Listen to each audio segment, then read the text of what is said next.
28 August 2019 Rajasthan ki Bondi Kauba mafam amada Police Constable oiba miyoi ama leirami mamingna Abhishek Sharmani magi duty line taunabagi damak chakadabani magi duty adu loiraga mathangi numit ayukta halakadabani asumna mathangi numit yoroglami Abhishek ki yumgi miyoi chingna yumda halakpa ngairami adubu ayuktagi nungthildagina numidang yauraba phawba Abhishek na yumda halaklamkhide yumgi miyoi chingna Abhishek ki mobile number da call tawba matamda phone switch off leirami asumna matam hojilami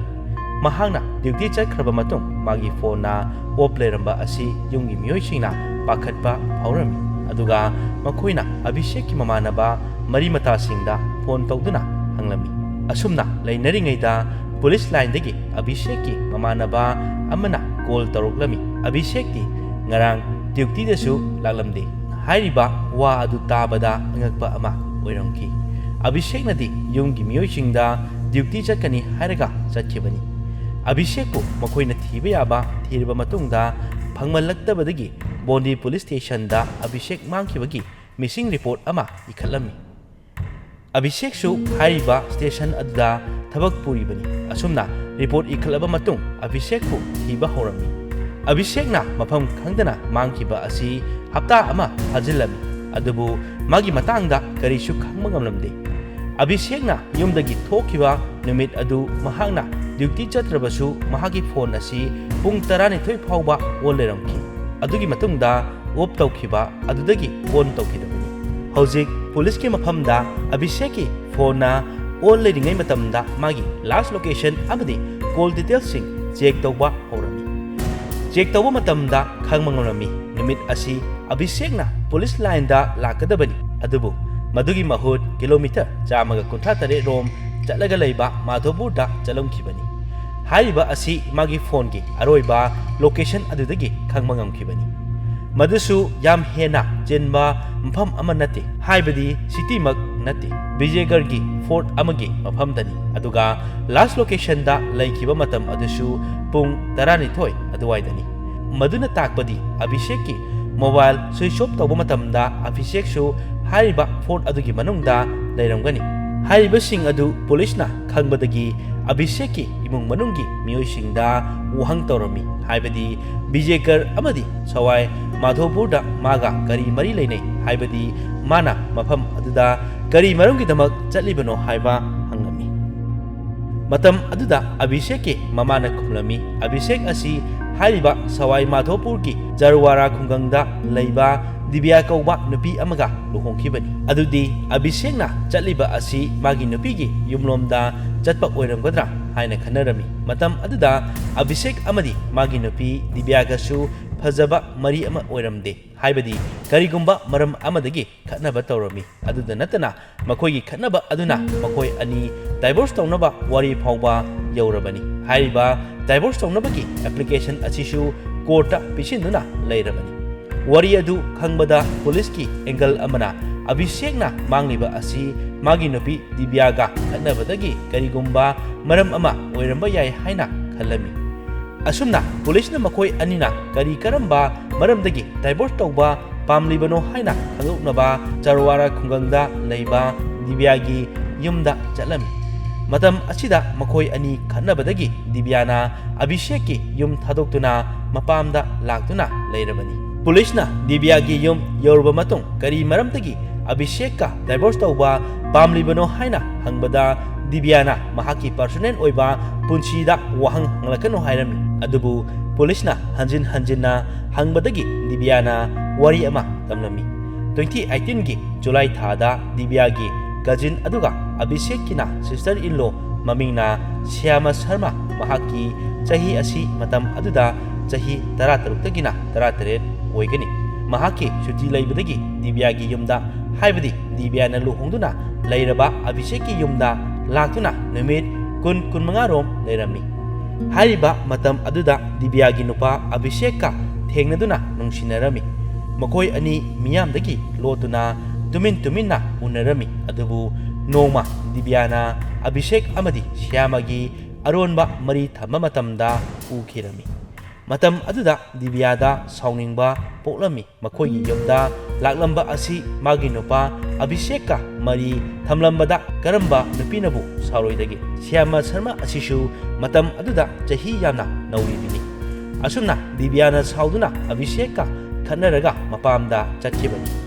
adugi matung divorce taunabagidama courta application thajinkhibani asumna police na wari khanglakpada Shyama Sharma bu thejinba hawrami mahakshu Bauligi Vijayakar Fort leiriba mafam aduga naknana leiribani aduga Abhishekna mangkiba matamda magi aroiba phone location asi haiba mafam aduaida leikibani maram asina police na Shyama Sharma ga mari leinakhiba aduga Abhishekna mangkriba asiga manarami haibadi Shyama Sharma da jingnarami adubu haiba asi kayamuk yamna chomlibano Divyagi khusin thorang tawraga haijinduna plan tawribra natragana Divyana harakliba Shyama Sharma ga mari leinai haiba adu achumbra haina khangdokpada awaba amadi oirami asumna asengba karino khangdoknaba tha mari hena leirlaba case asibu achumba mayon amada purakpa ngamnaba police makhoigi thabak phajana tawrami police na Divya amadi Shyama Sharma gi mobile location call details na singba lauthokduna yenglami adu oirabadi Abhishekki last location aduga kanaga leiminaramano haiba khangdoknabani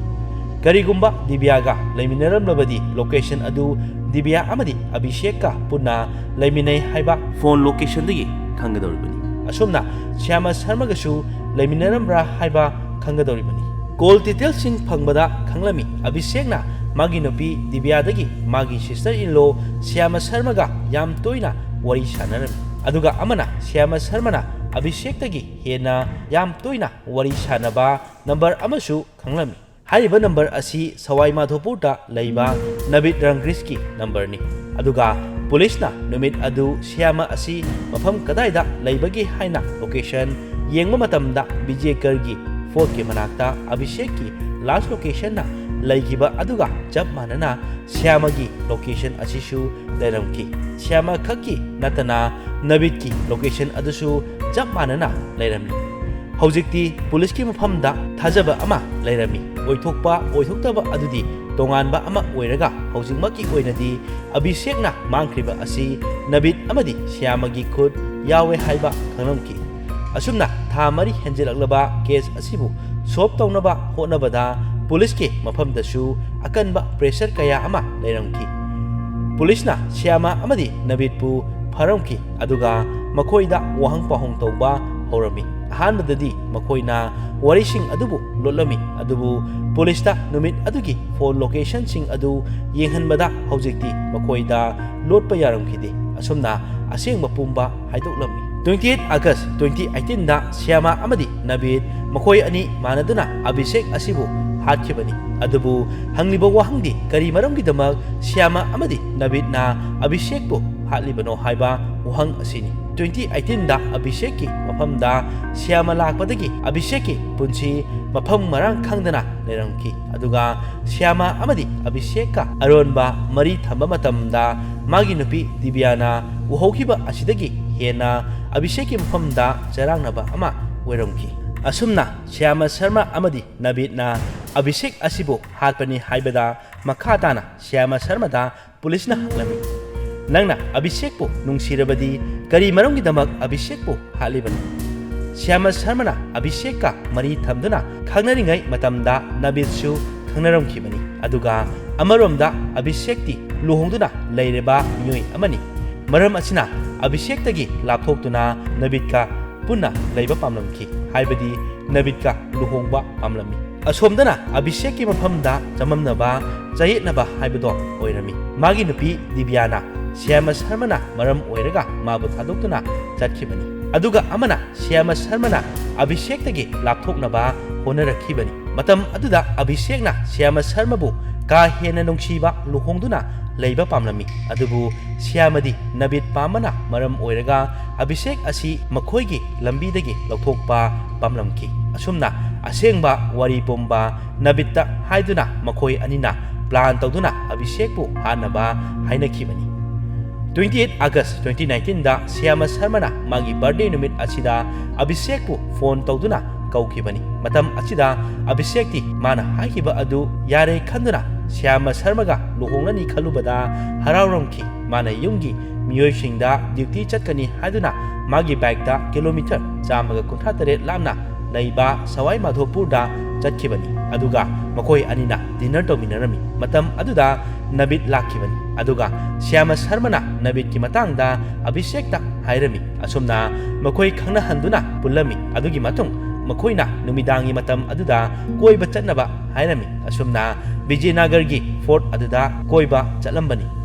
ꯍꯥꯏꯔꯤꯕ ꯑꯗꯨ ꯁ꯭ꯌꯥꯃ ꯁꯔꯃ ꯑꯃꯗꯤ ꯅꯕꯤꯗ ꯃꯈꯣꯏꯅꯗꯤ ꯍꯥꯟꯅꯅ plan ꯇꯧꯔꯛꯈ꯭ꯔꯕꯅꯤ ꯑꯗꯨꯕꯨ ꯑꯕꯤꯁꯦꯛꯇꯤ ꯍꯥꯏꯔꯤꯕ ꯑꯗꯨ ꯀꯔꯤꯁꯨ ꯈꯪꯂꯝꯗꯦ ꯑꯁꯨꯝꯅ ꯑꯕꯤꯁꯦꯛꯀꯤ ꯕꯥꯏꯛ ꯑꯃꯗꯤ ꯅꯕꯤꯗꯀꯤ ꯕꯥꯏꯛ ꯑꯅꯤꯗ ꯆꯠꯇꯨꯅ ꯃꯈꯣꯏꯅ ꯐꯣꯔꯠ ꯑꯗꯨꯗ ꯌꯧꯔꯝꯃꯤ ꯃꯐꯝ ꯑꯗꯨ ꯌꯧꯕꯗ ꯃꯈꯣꯏꯅ ꯄ꯭ꯂꯥꯟ ꯇꯧꯅꯔꯝꯕꯒꯤ ꯃꯇꯨꯡ 이나 ꯅꯕꯤꯗꯅ ꯃꯅꯤꯡꯗꯒꯤ ꯑꯕꯤꯁꯦꯛꯇ ꯌꯣꯠꯀꯤ ꯄꯥꯏꯞ ꯑꯃꯅ ꯊꯣꯡꯈꯤꯕꯅꯤ ꯃꯇꯝ ꯑꯗꯨꯗ ꯑꯕꯤꯁꯦꯛ ꯒ꯭ꯌꯥꯟ ꯃꯥꯡꯂꯝꯈꯤ ꯒ꯭ꯌꯥꯟ ꯃꯥꯡꯗꯨꯅ ꯇꯥꯗꯨꯅ ꯂꯩꯔꯤꯉꯩꯗ ꯅꯕꯤꯗ ꯑꯃꯗꯤ ꯁ꯭ꯌꯥꯃ ꯁꯔꯃꯅ ꯑꯕꯤꯁꯦꯛꯀꯤ ꯍꯛꯆꯥꯡꯗ ꯀꯌꯥꯔꯛ ꯍꯟꯅ ꯂꯥꯟꯗꯥꯈꯤꯕꯗ ꯑꯕꯤꯁꯦꯛꯀꯤ ꯑꯔꯣꯏꯕ ꯃꯇꯝ ꯑꯣꯏꯈꯤꯕꯅꯤ ꯑꯁꯨꯝꯅ ꯑꯕꯤꯁꯦꯛ ꯑꯁꯤꯕꯨ ꯃꯈꯣꯏ ꯑꯅꯤꯅ ꯍꯥꯠꯈꯤꯕꯅꯤ ꯄꯨꯂꯤꯁꯅ ꯃꯈꯥ ꯇꯥꯅ ꯑꯗꯨꯒꯤ ꯃꯇꯨꯡꯗ ꯑꯕꯤꯁꯦꯛꯀꯤ ꯃꯐꯝꯗ ꯀꯔꯤ ꯀꯔꯝꯕ ꯊꯕꯛ ꯇꯧꯈꯤꯕꯅꯣ ꯃꯥꯒꯤ ꯍꯛꯆꯥꯡꯅ ꯀꯗꯥꯏꯗ ꯊꯝꯕꯒꯦ ꯍꯥꯏꯅ ꯍꯪꯂꯝꯃꯤ ꯃꯈꯣꯏꯅ ꯏꯍꯥꯟ ꯍꯥꯟꯕꯗ ꯑꯕꯤꯁꯦꯛꯀꯤ ꯃꯣꯕꯥꯏꯜ ꯐꯣꯟ ꯑꯗꯨꯕꯨ ꯁ꯭ꯋꯤꯆ ꯑꯣꯐ ꯊꯝꯂꯝꯃꯤ ꯑꯗꯨꯒ